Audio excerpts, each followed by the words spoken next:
सविता सिंह। सविता जी, आपकी बेटी है आशी राजा, जिसको पुलिस ने गिरफ्तार कर लिया है जी। और यहाँ पे जो है कहा गया है कि वो टीआई को ब्लैकमेल करती थी अपने दोस्त के साथ। आपका क्या कहना है, क्या कहानी थी? सबसे पहले तो हम मीडिया से, प्रशासन से ही सवाल करना चाहेंगे कि एक पढ़ा लिखा टीआई के पद पे जो पदस्थ है अधिकारी, जो दूसरों को न्याय दिलवाता है, क्या उसको 20 साल की एक लड़की ब्लैकमेल कर सकती है?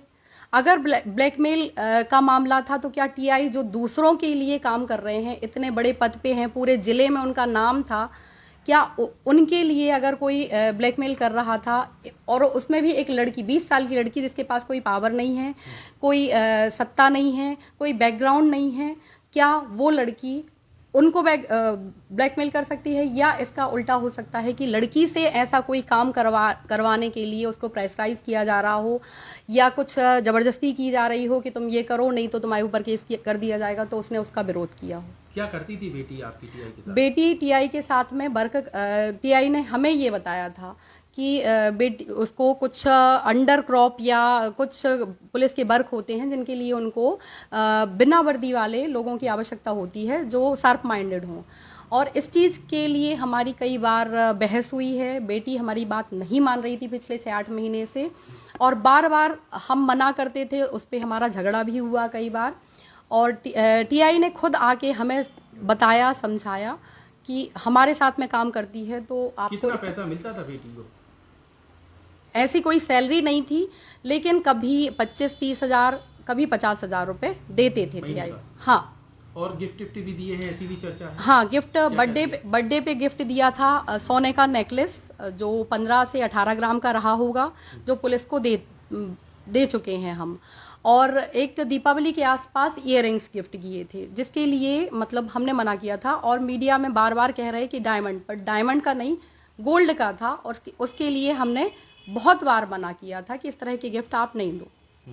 इसके साथ ही जब घटना हुई है उसके आसपास के सीसीटीवी फुटेज 2 आए हैं। प्राइवेट बंगले के आसपास आपकी बेटी की गाड़ी दिखी, दूसरा एक प्राइवेट कमरा लिया था बेटी ने, उसमें बैठ के प्लानिंग की, उससे भागते हुए भी दिखे हैं।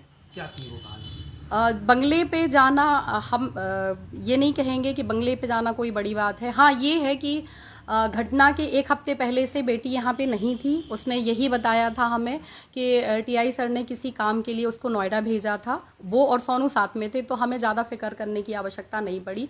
और घटना के करीब 1 से 1.5 घंटे पहले हमारी फ़ोन से बात हुई है, और हमने उससे फ़ोन पे, हमारी रिकॉर्डिंग भी आप चेक कर सकते हो, पुलिस ने चेक किया हुआ है, हमने उससे पूछा है कि तुम कब आ रही हो, तो उसने नहीं बताया कि हम आ चुके हैं, उसने यही बोला कि आ जाएंगे। और हमें ये मीडिया के द्वारा ही पता चला, पुलिस के द्वारा ही पता चला कि वो यहीं पे थी। तो टीआई के घर में जब उनको, अभी जो ये मुस्लिम्स वाला हुआ था, जब टीआई को हाथ में लगा था, तो हम खुद उनके बंगले पे उनको देखने के लिए गए थे। तो उनके घर पे जाना हमें कोई वो नहीं, क्योंकि काम की वजह से साथ में उनके रूम पे जाना। और दूसरा जो रूम की बात कर रहे हो, उसका हमें नॉलेज नहीं है कि ये पता है कि उसकी कोई फ्रेंड है जो वहाँ पे किराए से रहती थी, और अक्सर वो आशी ये बताती थी कि खुशबू के रूम पे हम लोग बैठे हैं।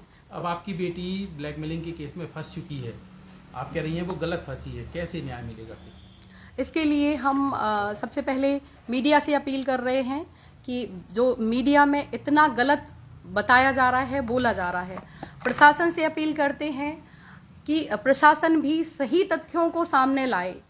पुलिस प्रशासन का हमने सहयोग किया है, बार बार सहयोग किया है।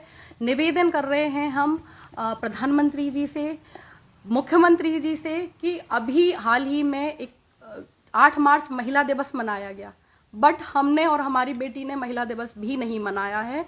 बेटी पे बार बार गलत आरोप लगाए जा रहे हैं, बहुत कुछ छुपाने के लिए, प्रशासन अपनी गलती के छुपाने के लिए, और कुछ काले कारनामे जो टीआई और प्रशासन के हो सकते हैं, उनको छुपाने के लिए एक 20 साल की लड़की को हाईलाइट किया जा रहा है।